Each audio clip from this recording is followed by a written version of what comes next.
Baltic amber. Today we're taking a deep dive into Baltic amber, which you guys usually see in jewelry stores and stuff with like children's teething necklaces like this. This is Baltic amber with silver jewelry like this. And we're going to take a deep dive into Baltic amber, its colors, and heat-treated and pressed Baltic amber, and some stuff like that. So first of all, there's five deposits of amber in the world: Baltic deposit, Dominican Republic, Mexico, Burma, Indonesia.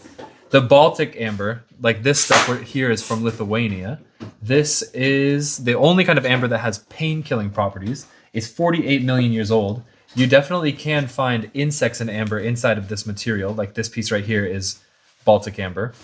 And let's take a deep dive into some of its rare colors, some of its features, and all sorts of stuff. So to start off with, Baltic amber produces clear yellow raw amber. It's found in the ground and it looks like this. And we have a pretty big selection of it over here. It looks like this, a clear yellow resin that's secreted out of the tree. And that almost every amber deposit produces this first clear color. But from there, it goes to different colors, right? So this stuff right here, this is raw Baltic amber from Lithuania. If you polish it, it looks like this, where it becomes clear, super yellow, and you can find insects inside.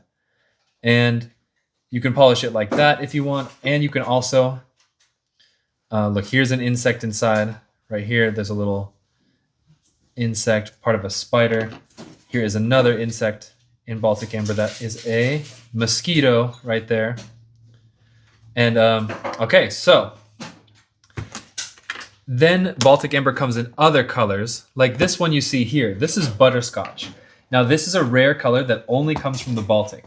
And as you see, it's very different than the clear yellow that we're used to with the other pieces. The reason being is that this clear yellow is the amber that was secreted on the outside of a tree, and it comes out clear and it captures insects and stuff. Whereas sometimes a tree splits open, and the amber that secretes from inside of the tree is this butterscotch color. This is amber that was from the inside of a tree, so therefore it doesn't capture insects because it wasn't really exposed. Now, this is worth a lot more. This stuff sells at 90 cents a gram. This stuff sells at $4 a gram. So this piece right here is about $1,200, whatever it is. It's $4 a gram, and that's what it's about. Whereas this piece here is about $25. So what happens if you have a piece of amber that is halfway in and halfway out of the tree? It'll become partially clear like this. You see this piece of the amber is partially clear, and then this piece of the amber has that nice butterscotch color that we want. Well, there is a way to make this little piece useful, because as you can see right here, it's not really that useful. It's hard to polish, there's not much of it, but there's a way to cut it off, melt it down with a bunch of other little pieces, and you get something like this, which is called a pressed amber block. And this is basically, the workers in the amber workshop, the polishers, the lapidary artists, they will cut off this little piece, and then they'll throw it in a bucket with a bunch of other little pieces like that. And the bucket will look something like this, with a bunch of little pieces. Now, each of these individually are too small to be able to use, so that's not that useful, but they have an autoclave, which is like used to cook things with heat and pressure, and they cook them down for a long time with a lot of pressure in this autoclave, and they melt down into the shape that they want, which turns out to be this. So this is made of real amber chips, but it's remelted into this machine, which is why it comes out like this. And so, interestingly enough, you can now use this to carve any shape you want. So let's say they're making beads.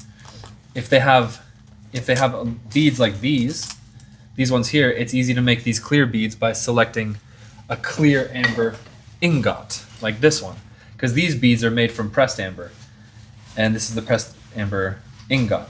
Now, on the other hand, you have this whole natural piece, and then if you want to make beads out of this, which is really cool, you can make a necklace that looks like this. This is what beads out of this looks like. And this is a type of amber that takes a nice patina. Over a long time, over many years, it will patina very nicely. And let's see, if you wanted to make a necklace out of this kind of stuff, it would turn out looking like this. Let's see. If you want to make a necklace out of this, it turns out looking like this. And you can choose different color ingots depending on the kind of amber you select to make different kind of colored necklaces. Like this ingot, which is slightly different color, would make a necklace that looks like this. So it's real Baltic amber. It's just what we call pressed amber. And yeah, it looks like this. And also, when you see, a lot of times when you see little jewelry like this of Baltic amber in stores, which is what I mostly see in my local stores, this stuff is usually pressed amber.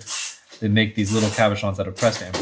But a lot of times, there's also natural amber. If you see the amber has a natural shape like this, or like this, these little chips that look kind of all irregular, these are natural chips, and you like that. So we like that.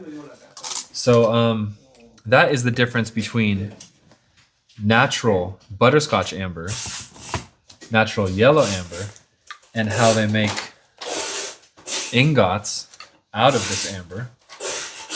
I hope you guys like that. And go to amberbugs.com if you want to buy some. Thank you very much.